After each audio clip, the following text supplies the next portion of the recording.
کارناموں کو دیکھ کر آپ کا ایک ساتھی بھی کہہ رہا تھا حضرت ابو ہریرہ رضی اللہ تعالیٰ عنہ، حضرت ابو ہریرہ رضی اللہ تعالیٰ عنہ علم کا کیسا شوق تھا، سب کچھ چھوڑ چھاڑ کر مدرسہ صفہ میں داخلہ لے لیا تھا، اور سب سے غریب صحابی، سب سے غریب طالب علم جو تھے وہ حضرت حضرت ابو ہریرہ رضی اللہ تعالیٰ عنہ تھے۔ حضرت ابو ہریرہ کہتے ہیں کھانے کے لیے روٹی، سوکھی روٹی کا ٹکڑا بھی نہیں ملتا تھا، کھانے کے لیے سوکھی روٹی کا ٹکڑا بھی نصیب نہیں ہوتا تھا۔ جب شدید بھوک لگتی تھی، جب شدید بھوک لگتی تھی، پیٹ جو ہے وہ کمر کی ہڈی کے ساتھ جب مل جاتا تھا تو غشی کاری ہو جاتی تھی، تو میں بے ہوش ہو کر گر جاتا تھا۔ لوگ یہ سمجھتے تھے آتے جاتے کہ ان کو مرگی کی بیماری ہے، تو وہ مرگی کا علاج کرتے تھے۔ حقیقت تو یہ ہوا کرتی تھی کہ بھوک کی وجہ سے میں بے ہوش ہوا ہوتا تھا۔ جب کسی صحابی کو دیکھتے تو کوئی مسئلہ معلوم کرنا نہیں ہوتا تھا، بس وہ اس لیے اس صحابی کے ساتھ گفتگو کرنا شروع کر دیتے کہ گفتگو کرتے کرتے، علمی بحث کرتے کرتے، علمی جواب دیتے دیتے یہ مجھے اپنے گھر تک لے جائیں گے اور گھر لے جا کر وہ مجھے کھانا کھلا دیں گے۔ اس لیے وہ کسی سے کوئی علمی سوال پوچھ لیتے۔ 5374 کے قریب ان کی روایات ہے۔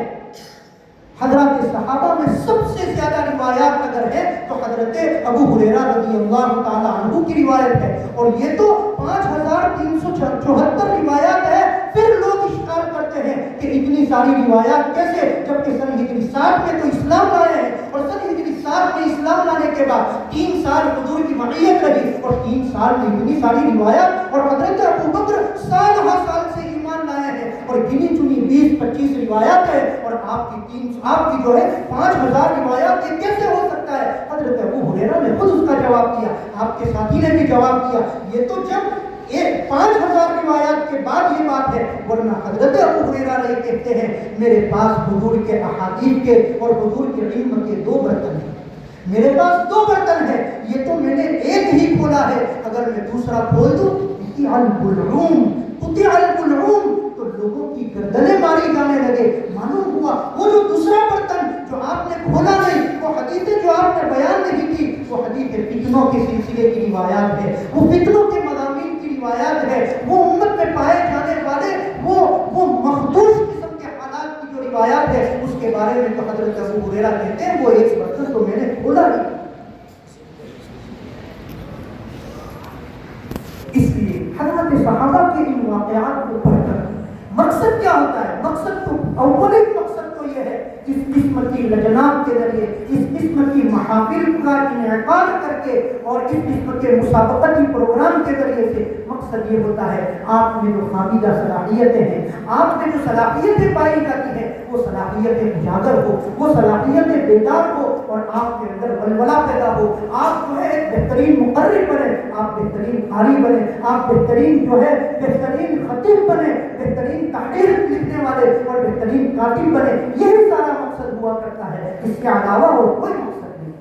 آپ کے والدین نے، آپ کے عزیزہ اقارب نے، آپ جوانوں کو، جبکہ ابھی آپ کے والدین کو آپ کی سخت ضرورت ہے، آپ کا بڑھاپا اپنی جھکی ہوئی کمر کے ساتھ کہیں کسی کھیت میں کام کر رہا ہے، آپ کو آپ ان کی جوان لاٹھی ہے، آپ کی ان کو ضرورت ہے، اپنی ضرورت کو قربان کر کے آپ کے والد بزرگوار نے، آپ کے اماں محترمہ نے آپ کو اس جامعہ نے، اس عظیم ادارے میں آپ کو بھیجا ہے۔ آپ کا فرض بنتا ہے، آپ کا فرض بنتا ہے یہ کہ آپ محنت سے پڑھیں، آپ محنت سے پڑھیں، جس مقصد کے لیے آئے ہیں اس مقصد میں اپنا وقت گزاریں۔ مقصد کیا ہے؟ سب سے پہلا مقصد تو یہ ہے ان جامعات میں آنے کا، اس قسم کے بڑے مدارس میں آنے کا اصل مقصد تو یہ ہے کہ جو کتابی ہماری صلاحیت ہے ان صلاحیت میں ہم کمال پیدا کریں، اپنے درسی کتابوں کے اندر ہم کمال پیدا کریں، بہترین زبان ہو، بہترین تکرار ہو، بہترین گفتگو ہو۔ یہ نہ ہو کہ زندگی گزر جائے، 10 سال گزر جائے،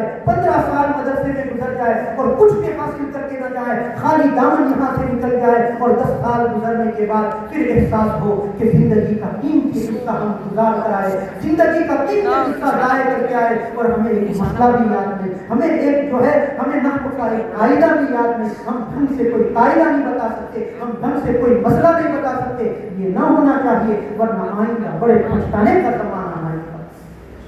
ضرورت اس بات کی ہے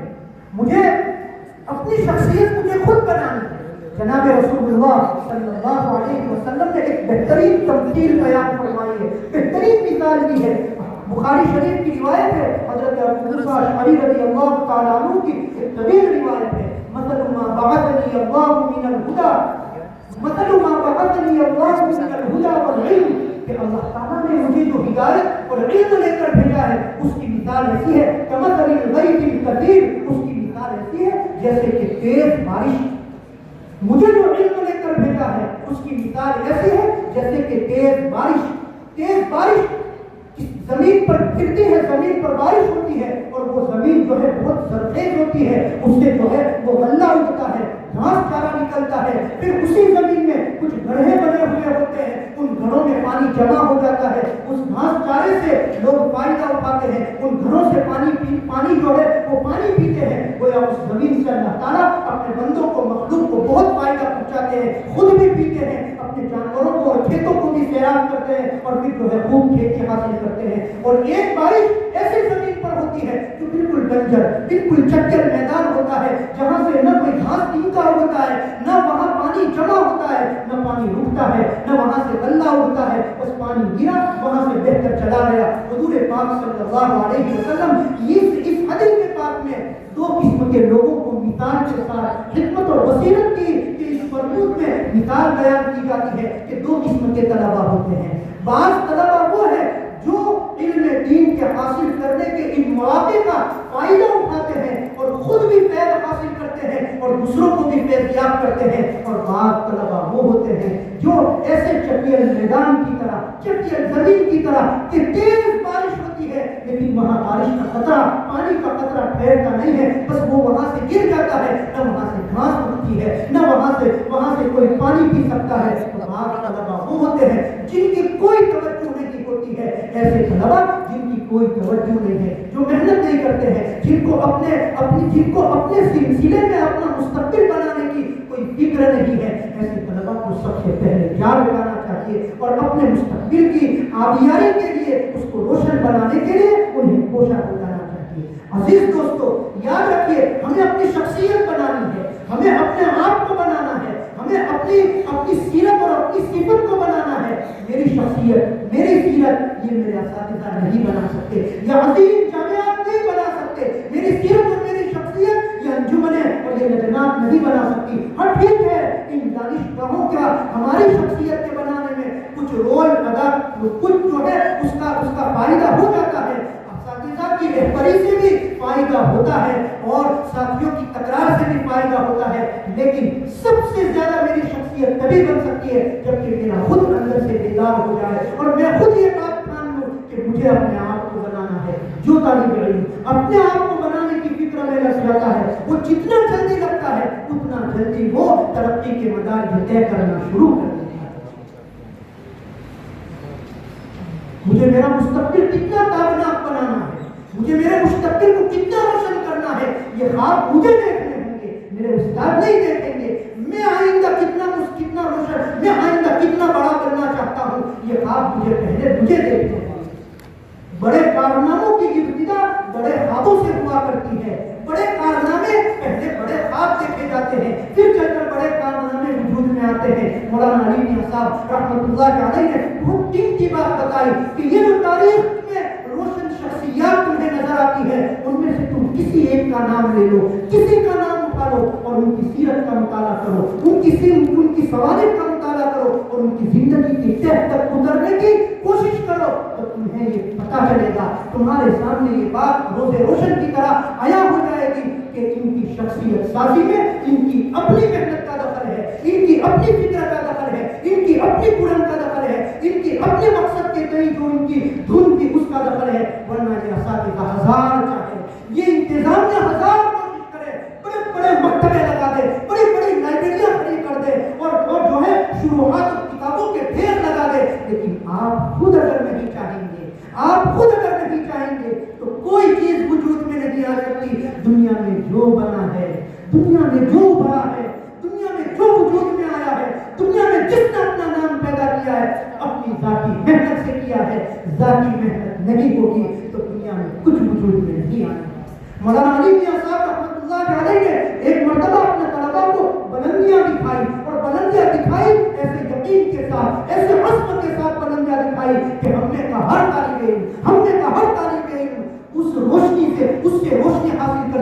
اپنے مستقبل کی منصوبہ بندی کرے، اپنی زندگی کی منصوبہ بندی کرے، اور وہ کامیاب جو ہے آئندہ مستقبل میں وہ کامیاب بن سکتا ہے۔ مولانا علی میاں صاحب نے ایک مرتبہ اپنے طلباء کو کہا، اے میرے عزیزو،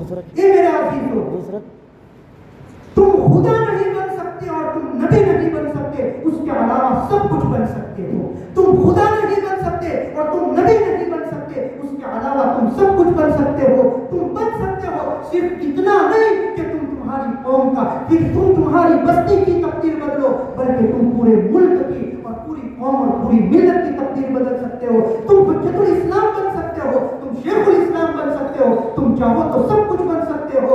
انسان کی قدرت میں اللہ تبارک و تعالیٰ نے صرف خدائی اور صرف نبوت نہیں دی ہے، باقی ساری منزلیں انسان کے اپنے قبضے میں ہے۔ شرط یہ ہے کہ عزم ہو، شرط یہ ہے کہ ارادہ ہو، اور عزم اور ارادے کے بعد اس عزم کے خاکوں میں، اس ارادے کے نقشوں میں میری محنت کے ذریعے میں رنگ بھروں، میری محنت اور مشقتوں کے ذریعے میں اس میں کامیابی کا رنگ بھروں، تو پھر دنیا میں نام ہو سکتا ہے، تو روشن مستقبل وجود میں آ سکتا ہے۔ نگاہ بلند سخن دل نوار جاں پرسور، نگاہ بلند سخن دل نوار جاں پرسور، یہی ہے رفت سفر میرے کارواں کے لیے۔ اس لیے عزیز دوستو، یہ 10 سالہ زندگی، یہ 15 سالہ زندگی، اس کو ضائع نہ ہونے دیجیے، اس کو ضائع نہ ہونے دیجیے۔ یہ حصہ اگر ضائع ہو گیا، یہ حصہ اگر ہاتھ سے نکل گیا، تو بعد میں یہ محسوس ہوگا کہ پوری زندگی ضائع ہو گئی، پوری زندگی ضائع ہو گئی۔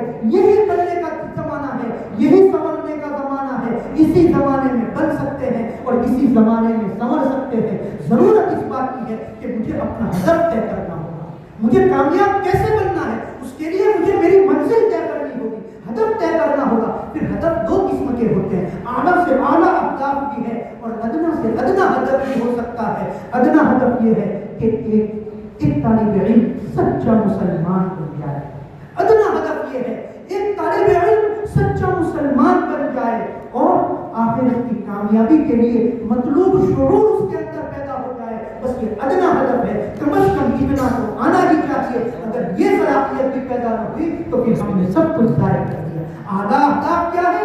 بہت سارے ہیں، جتنا اوپر جائیں گے اعلیٰ اہداف آپ کے سامنے آتے جائیں گے۔ آپ اسلام کے بہترین ترجمان بن سکتے ہیں، آپ سسک کی روحوں کا مداوا بن سکتے ہیں، آپ جو ہے راہ بھٹکے ہوں کے راہ پر بن سکتے ہیں۔ آپ بڑی بڑی مجلسوں، بڑی بڑی تنظیموں، بڑے بڑے اداروں میں جو خرابیاں ہیں اس کو آپ دور کر سکتے ہیں، اور جو ایسے ادارے ہیں جو تنظیمیں ہیں جو قوم کے لیے کام کر رہی ہے، آپ اس میں جا کر قوم کی خدمت کریں۔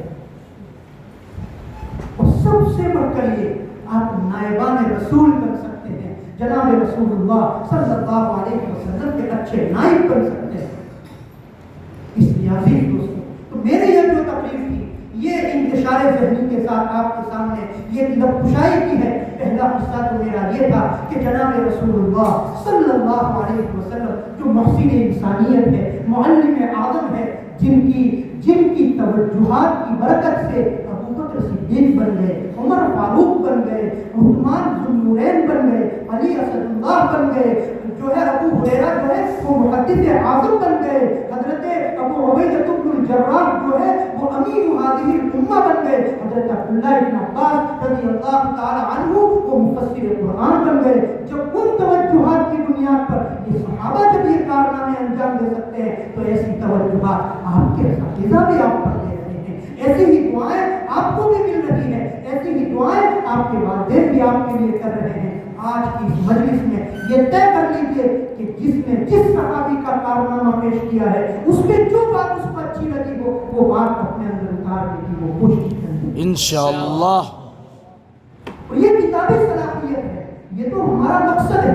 ان کتابی صلاحیت میں عموم اور اس میں جو ہے گہرائی اور اس میں گہرائی پیدا کرنا، یہ تو اسی کام کے لیے ہم آئے ہیں۔ اللہ تعالیٰ نے انسان میں صرف ایک صلاحیت نہیں رکھی، متعدد صلاحیتیں رکھی ہے۔ جناب رسول اللہ صلی اللہ علیہ وسلم نے فرمایا کہ یہ انسان جو ہے وہ سونا اور چاندی کے کان کی طرح ہے۔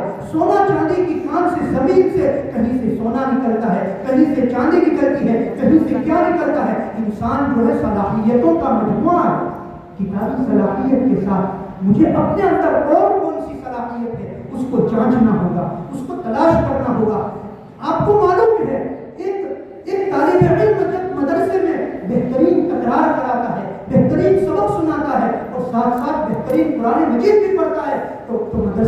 کا ایک مقام ہوتا ہے. کوئی طالب علم بہترین تقریر کرتا ہے اور ساتھ ساتھ اس کے اخلاق بہت عمدہ ہوتے ہیں, اس کا ذوق بہت اچھا ہوتا ہے, ساتھ ساتھ وہ بہترین اذان بھی دیتا ہے, تو اس طالب علم کو انتظامیہ آنکھوں پر دکھاتی ہے, اس طالب علم کے لیے اساتذہ دعا کرتے ہیں. اس لیے مجھے یہ سمجھنا ہوگا کہ کتابی صلاحیت کے ساتھ ساتھ میں اور کیا کر سکتا ہوں, اس سے زائد میں اور کیا کر سکتا ہوں. آیا میں اچھی اذان دے سکتا ہوں, آیا میں بہترین تلاوت کر سکتا ہوں, آیا میں بہترین ترتیل پڑھ سکتا ہوں, آیا میں بہترین قواعد کی رعایت کے ساتھ تدبیراً قرآن مجید کی تلاوت کر سکتا ہوں, آیا میں بہترین نماز کی امامت کرا سکتا ہوں, آیا میں بہترین تقریر میں بہترین اشعار یاد کر سکتا ہوں, آیا میں خوبصورت نام پڑھ سکتا ہوں, آیا میں بہترین جو ہے مجلس میں اللہ کے حمد اور تعریف میں نظم گنگنا سکتا ہوں. کیا میں یہ کر سکتا ہوں؟ اگر ان صلاحیتوں میں سے کوئی صلاحیت پائی جائے, کوئی صلاحیت متعین ہو جائے, تو پھر اس صلاحیت میں محنت کر کے اس کو درجے کمال تک پہنچانا ہے. آپ نے دیکھا نہیں کہ نہایت بہترین اذان سن کر دنیا میں کتنے لوگ مسلمان ہو گئے ہیں. آپ نے نہیں سنا کہ اگر بہترین انداز میں نماز پڑھائی جاتی ہو, بہترین تلاوت ہوتی ہو, بہترین جو ہے صلاۃ التراویح میں تلاوت ہوتی ہو, تو دور دور سے لوگ اس مسجد میں نماز پڑھنے کے لیے آتے ہیں. آپ کو یہ معلوم نہیں ہے کہ بہترین خطیب جو ہوتا ہے وہ خطیب لاکھوں کا لاکھ لوگوں کے قلوب پر حکومت کرتا ہوتا ہے, لیکن اس کے لیے بہترین ہونا ضروری ہے. بہترین تقریر, وہ بہترین تقریر ایک بڑے لمبے میں قلیل وقت میں جو انقلاب برپا نہیں کر سکتی, وہ بہترین تقریر, وہ تحریر جو ہے آہستہ آہستہ ایک انقلاب برپا کر سکتی ہے. اس لیے مجھے میری تحریری صلاحیت کو بھی بیدار کرنا ہے, مجھے میری بہترین اذان دینے کی صلاحیت کو بھی بیدار کرنا ہے. جتنی صلاحیتیں جو میرے اندر ہو اس کو مجھے اس کو اجاگر کرنا ہے, محنت کرنا ہے. بس نتیجہ یہ ہے, محنت کرنا ہے, محنت کرنا ہے, محنت کرنا ہے, شوق کے ساتھ محنت کرنا ہے, لاؤ بالے پن. اور یہ جو ادھر ادھر کی باتیں, یہ جو ادھر ادھر کے لیے لغویات, یہ اس قسم کے لہو لعب, ان سب سے قطع تعلق ہو کر میں رہوں, میری درسگاہ رہے, میری تکرار رہے, میری نماز رہے, میں رہوں, میری درسگاہ رہے, میری تکرار رہے, میرا سبق رہے. اس کے علاوہ مجھے اور کچھ نہیں چاہیے. عزیز دوستو, یہ تھوڑا سا وقت آپ کا لے لیا. میں ان اساتذہ کرام سے, علماء دین سے, یہ اصلاً میرے مخاطب نہیں تھے, میرے مخاطب تو آپ حضرات تھے. تو یہ بولنے میں, اس قسم کی گفتگو میں اگر کوئی خوشائی ہوئی ہو, میں اپنے ان بزرگان دین سے معافی چاہتا ہوں, اور وقت بھی زیادہ نہیں ہے, اس پر بھی معافی چاہتا ہوں. جہاں تک تعلق ہے پروگرام کا, ہمارے قاری صاحب نے ماشاءاللہ آپ کے پروگرام کے سلسلے میں ساری باتیں کہی. بہت خوبصورت, بہت عمدہ پروگرام. یہ جو پروگرام آپ نے پیش کیا ہے, اس پروگرام میں آپ اپنی تقریر جو آپ نے کی ہے اس پر نظر ڈالیں, اور جنہوں نے نہیں کی ہے وہ اپنے دوست کی تقریر پر تصور کرے جو وہ تقریر کر رہا تھا. ظاہر ہے جس وقت وہ تقریر کر رہا تھا اس وقت وہ اور آپ اپنے آپ کو یہ سمجھ رہے تھے کہ اس مجلس میں اس سے بڑا اس وقت کوئی نہیں ہے, اس مجلس میں اس وقت اس سے بڑھ کر کوئی نہیں. اس وقت صرف اسی کی حکومت چل رہی ہے, اس کے علاوہ کسی اور کی حکومت اس وقت نہیں چل رہی. جب میں ایک تقریر حضرت حمزہ پر کر سکتا ہوں تو میں سال کی 5 ایسی بہترین تقریر تیار کر سکتا ہوں, سال کی 5 تقریر بہترین تیار کر سکتا ہوں. میری فارسی اول کی 5, فارسی دوم کی 5, عربی اول کی 5, عربی دوم کی 5, عربی سوم کی 5. یہ جو 5 سال ہے اس میں تقریریں رٹنا ہوتی ہے, اور تقریر رٹ کر صرف رٹنا کافی نہیں ہے. بہت سے طلباء کو میں نے دیکھا, انہوں نے اپنی تقریر جو ہے ایک کاغذ میں لکھ رکھی ہے, اور وہ کاغذ بالکل بوسیدہ ہو چکا ہے. غالباً آئندہ کل وہ کاغذ گم بھی ہو جائے گا, یا وہ جو ہے کھو جائے گا, یا پھٹ جائے گا. ضرورت اس بات کی ہے, میں نے جو عربی اول میں تقریر کی ہے وہ میری تقریر موت تک میرے پاس محفوظ رہنی چاہیے.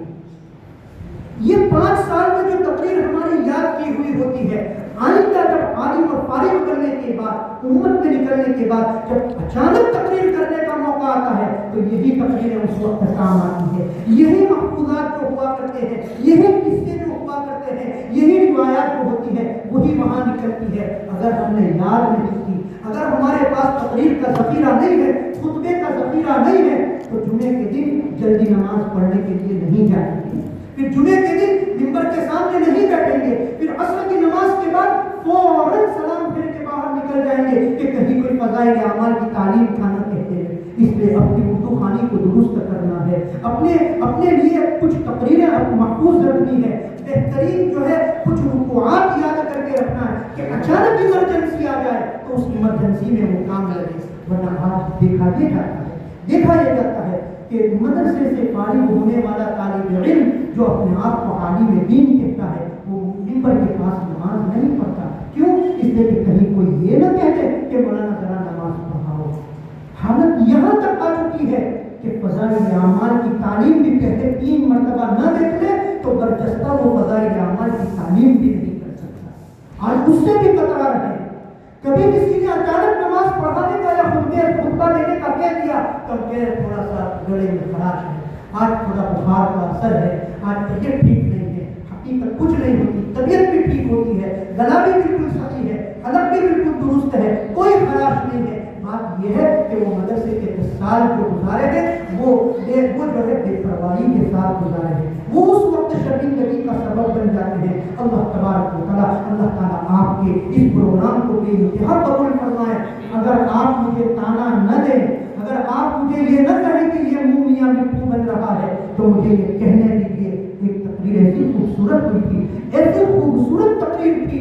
وہ تقریر جب سنی تو قلم لرز رہا تھا، اس پر جو ہے کپکپی کاری تھی کہ نمبر دے تو کیسے دے. حدود لگی ہوئی تھی کہ اس سے باہر آپ نمبر نہیں نکال سکتے، 50 سے زیادہ نہیں دے سکتے، 100 سے آگے نہیں جا سکتے. لیکن آگے کا مجبور ہو کر قلم نے وہ حد توڑ دی اور حد سے باہر کے نمبر دے کر وہ قلم نکل گئی. تو میں یہ عرض کر رہا تھا ہمیں ایسی تقریریں ایک نہیں، ایک سے زیادہ ہونی چاہیے، 2 نہیں 3 ہونی چاہیے، 3 نہیں 4 ہونی چاہیے. جتنی زیادہ ہوگی، جتنے زیادہ کمالات ہوں گے اتنے زیادہ لوگ آپ کی عزت اور آپ کا احترام کریں گے. ہمارے اکابرین کو دیکھیے، ان کے سوانح کا مطالعہ کیجیے، انہوں نے اپنے اندر کمالات پیدا کیے تھے، اپنی محنت سے کمالات پیدا کیے تھے اور لوگوں نے انہیں اپنی آنکھوں پر بٹھایا، اپنے سروں پر بٹھایا، ہاتھوں ہاتھ ان کو لیا. اس لیے ضرورت ہے ہمیں اس بات کی ہم بہترین طالب علم بنیں، اپنی شخصیت کو بنائیں، اپنے اساتذہ کو کا شکر ادا کریں کہ آپ کی محنت سے، آپ کی توجہ سے، آپ کی دعاؤں سے آج میں نے اتنی بہترین اتنی خوبصورت تقریر کی. آج جو ہے مجھے یہ عزت حاصل ہوئی کہ میری تقریر پر جو ہے مجمع نے شاباش کہا. یہ آپ کی توجہ کی برکت سے ہے، یہ آپ کی دعا کی برکت سے ہے، یہ آپ کی محنت کی برکت سے ہے. ہر کمال کو اپنی طرف منسوخ نہ کرے، اپنے اساتذہ کی طرف منسوخ کرے، اپنے مربی کی طرف منسوخ کرے، اپنے انتظامیہ کی طرف منسوخ کرے. چھوٹے بننا سیکھے، اللہ تبارک و تعالیٰ خود بخود بڑے بنا دیں گے. اللہ کے یہاں جو تواضع کرتا ہے اللہ اس کو بلندی عطا فرماتا ہے.